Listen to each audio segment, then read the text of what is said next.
everyone, Violet here, and today we're going to be talking about laying the foundation so that you can travel into the spiritual worlds safely. And we're going to be taking this topic further and further, so do make sure you're subscribed to the channel. So we're going to start here with the foundational exercise, and this is kind of a Western version of meditation, which of course in the East they have really perfected over thousands and thousands of years.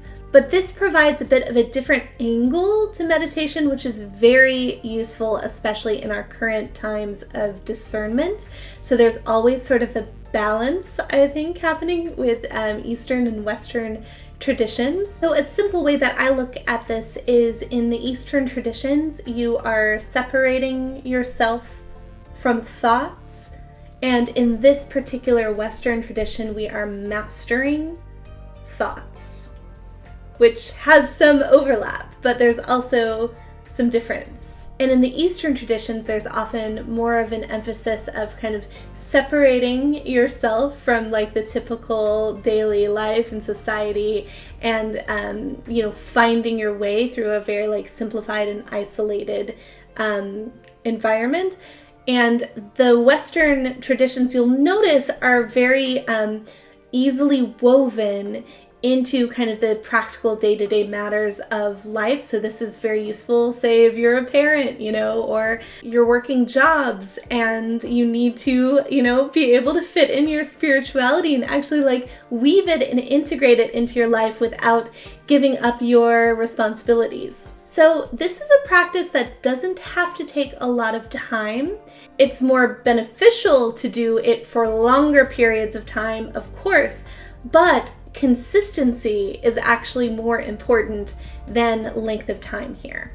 So inconsistently being able to do this practice for longer sessions is going to be less useful than actually doing this practice daily for short sessions, which could be as little as 5 minutes. So it's very useful to find a particular time of day that works for you to do this practice and to kind of try to keep doing it at the same time each day. And like I said, it could just be for 5 minutes. And the suggestion is to focus in on this exercise, like really make this exercise a priority for a month before adding in the next steps to it. And in this exercise, you are really mastering your thinking. And like I said, it's very useful for discernment, which is essential for the times that we're living in right now, where there's a whole lot of chaos and confusion and a lot of information getting kind of dumped on us from all directions all the time. So the goal of this exercise is to unlock yourself from habitual patterns of thoughts. So even, like I said, just taking a small amount of time each day to kind of unlock that lock and keep feeling what that feels like is really important. So in this exercise, you are going to choose something very ordinary. And actually, the more ordinary it is, the better. So a common example would be like a pencil. So you choose an object, and this is going to be your point of focus. Now, you don't necessarily have to have the object in front of you. You'll probably find that if you are, meditating on this object and it is in front of you, that it'll bring up new ideas about this object. We'll get into the specifics of the meditation in a moment. But you can also do this just by bringing to mind the thought of this object. I might add also that you could choose to work with the same object every single day, or you could work with new objects depending on the day. So I sit at my altar and I meditate, and I actually have a lot of different objects on my altar, and a lot of them are pretty ordinary objects in a way. And so I choose an object on my altar, and I might work with the same one for a while, but then when I just feel like I want to, I'll choose a different one. So it's very much up to you with those two things, whether you're looking at something physically or bringing it up in your mind, and whether you're working with the same object every day or different ones. So your goal is to think only of this object for the 5 minutes. And it's not about just like erasing and clearing out your thoughts. It's also about exploring the object in its entirety. So I think this is maybe where we deviate a little bit from the more like Eastern types of meditation, at least the ones that I've been taught. So you can think about, what is the function of this object? Why was it created? How was it created? What are all of the components of this object? And how might each part of it been created? And how does this object serve you?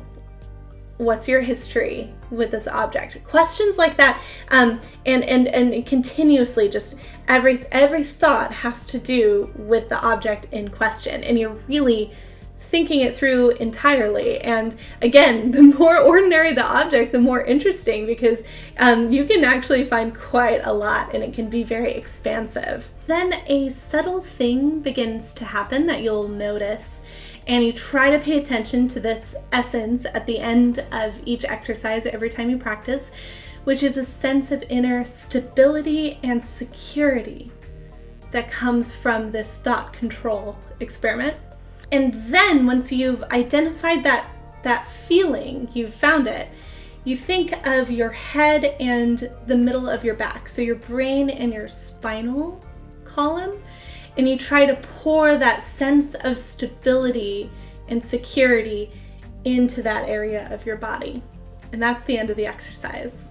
So this foundational exercise is something that you'll do especially here for the first month as your priority, and then you continue that onwards and onwards. And what we're going to do is after a month, I'm going to be posting a video for what you begin to add on to this. And while we're talking about thought, I think it's very important to talk about how your freedom really does exist in your thinking.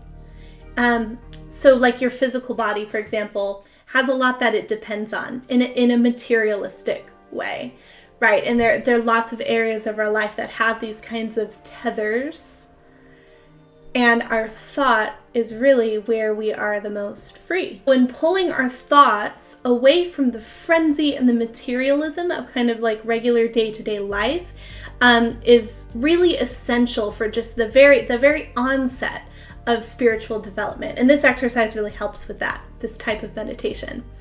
So in talking about thought, there are a few other things I want you to consider as you're working with this exercise. And these are 4 pillars to really like steady your thinking, your freedom in your thinking upon. The first one is determining that no idea will enter into my consciousness before I have really thought it through.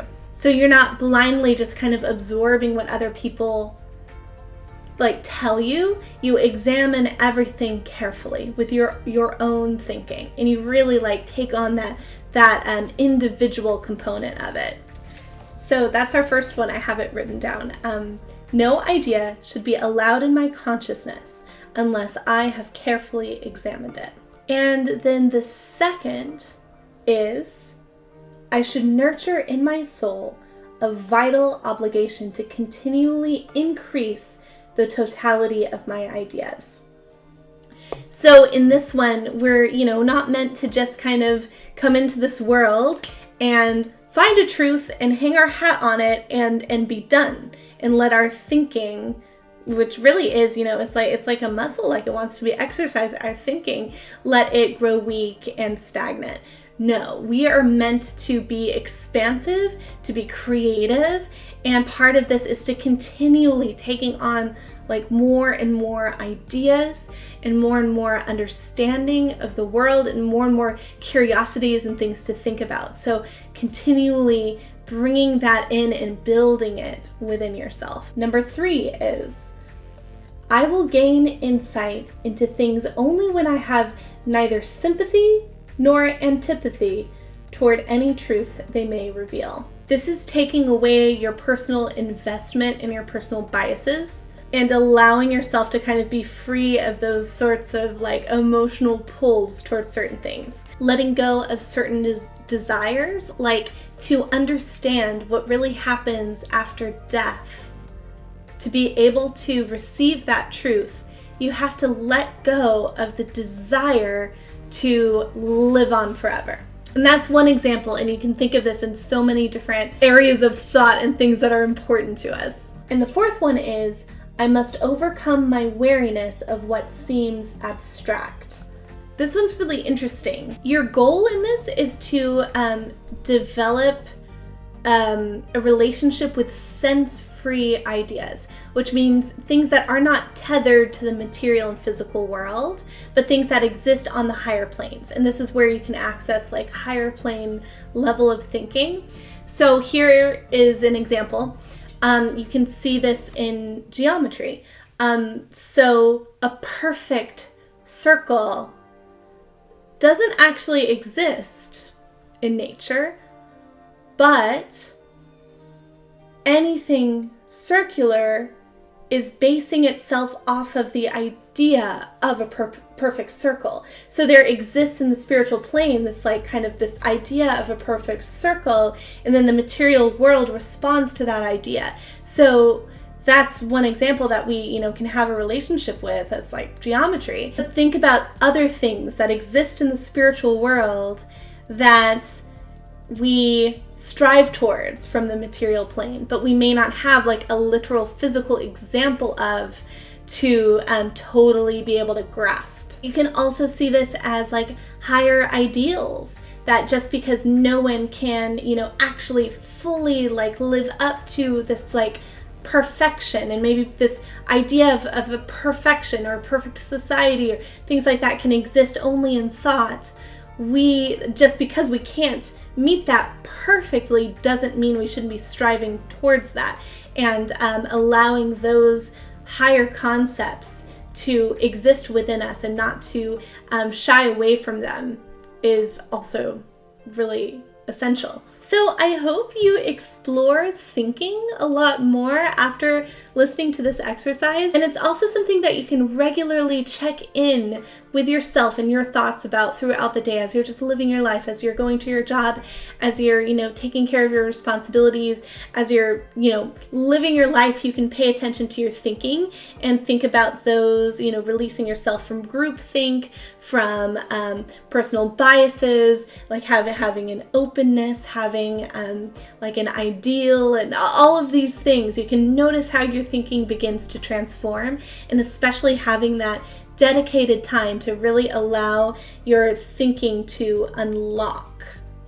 from any habitual patterns. Have a breath, have a break from it daily.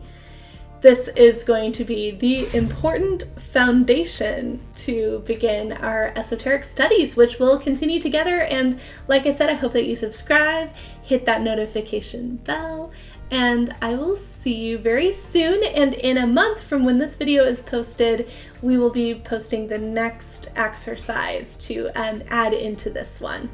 So I hope that you enjoy sinking into thinking and exploring it, and I will see you soon.